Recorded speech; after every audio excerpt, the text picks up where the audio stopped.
There are many heroes of the 4th Great Ninja War.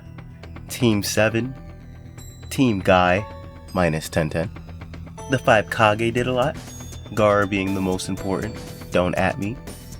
However, the one that was the most important for their victory was Black Zetsu. Did you really think I was going to say Obito? Nah, no matter how cool Naruto thinks he still is the one that started the war in the first place. The person that ensured victory for the Shinobi Alliance was Black Zetsu. See, had Black Zetsu not turned Madara into Kaguya, they surely would have lost. Getting more serious. Obviously, I don't think Zetsu's a hero, but I really do think Madara would have won that battle. Obviously, Team 7 defeated Kaguya, so that may make it seem like Madara would also be defeated.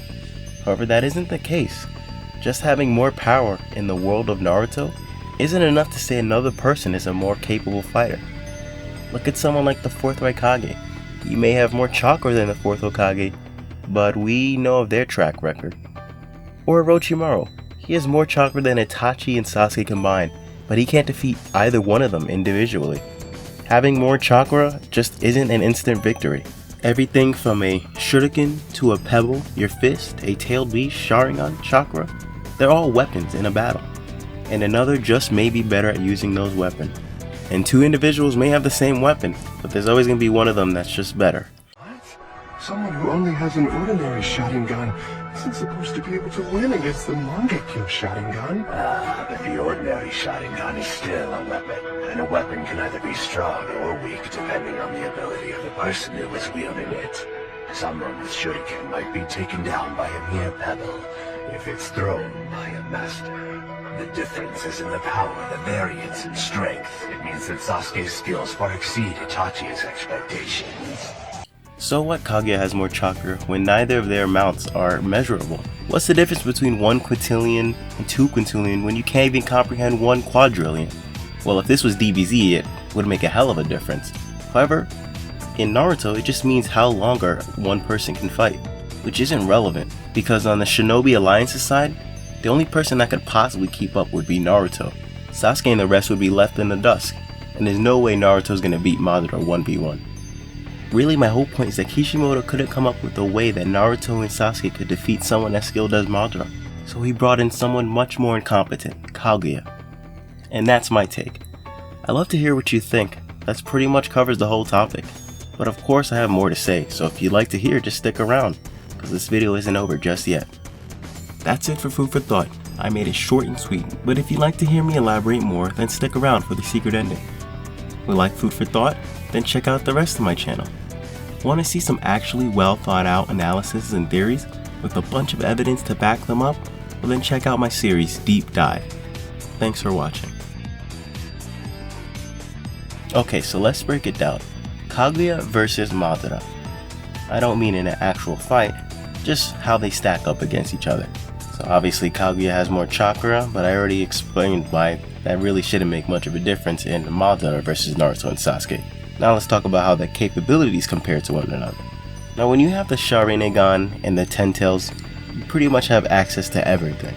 They both have their unique Rinnegan jutsus, the limbo and the space-time manipulation, both very powerful. Now when we're talking about what Kaguya and Madara can do with their chakra, well, Madara is far superior. See, Madara started out as a human, had to grow with every battle, learned various jutsus, had to understand chakra from the bottom up, whereas Kaguya ate the fruit. So not only did she have chakra, but she just naturally had senjutsu. She doesn't even really know ninjutsu because it didn't exist in her time. She just manipulates the area around her. Powerful as that may be, it's not very skillful. And in the world of Naruto, skill is the name of the game. A lot of the ninjutsu and tricks Naruto and Sasuke used on Kaguya just wouldn't work on someone like Madara. Okay, so let's talk about the scenario of Madara versus the Shinobi Alliance had Black Zetsu not betrayed him. So with Black Zetsu at his side, he has control over Obito. And then Swirly Zetsu, aka Tobito, could then merge with them, make an even stronger, formidable partner. So then it'd just be Team 7 and the Hokage zombies. However, Minato doesn't have any arms. Maybe Naruto could fix that. But yeah, things aren't really looking good for them.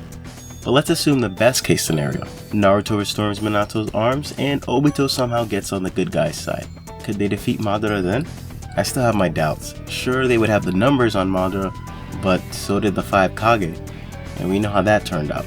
Theoretically, Madara could copy any jutsu that they used and just throw it back at them, but much stronger. His wood clones and possibly even his Limpo clones could use Susanoo. Not to mention how powerful a 10-tailed Susanoo would be. He could easily just put anyone into a genjutsu besides Naruto and Sasuke. He could probably make a fireball the size of the moon. Think about all the things he did as an Edo Tensei, which was already a nerfed version of his alive body. Then it's amplified by the 10-tails. Stack on the fact that he can now use the 6 paths jutsu to its full potential and beyond. Also, do you realize he's always had 2 jutsus up his sleeve? He never did use his left and right Mangekyo Sharingan's jutsu. He only used Susanoo. All the experience and jutsus in his arsenal, and the fact that anything in his imagination could pretty much become a reality, what advantage could they possibly have? Naruto has the Biju, but so does Madara. Sasuke has the Rinnegan and the Sharingan, so does Madara. Hashirama has Wood Style, well, I think you know where I'm going. The only thing they have on their side is the space-time ninjutsu. However, we already seen Madara wreck Minato, and Sasuke only has so many times he can use his jutsu. Madara would get more depth to it, each use. I really can't see a way that Madara would lose. And I think Kishimoto saw it that way too.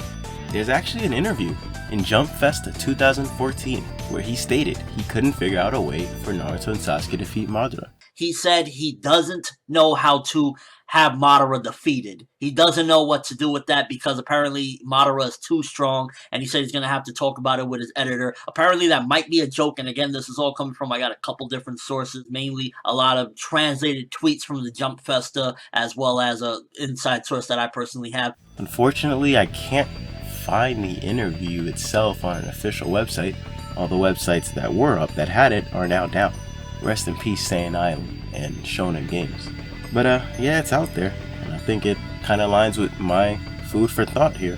Really, they just weren't gonna beat Madara. Well, if it wasn't for Black Zetsu, everyone would be living their days in a genjutsu. One last thing before I go. I have this series that's known as Deep Dive. If you're a fan of Kingdom Hearts, well, you're in luck because I have one episode up right now that's for Xemnas. And if you're watching this video, well, clearly you must be a fan of Naruto. Very soon, I'll be having another episode based on Madara and his true identity as the Angel of Death.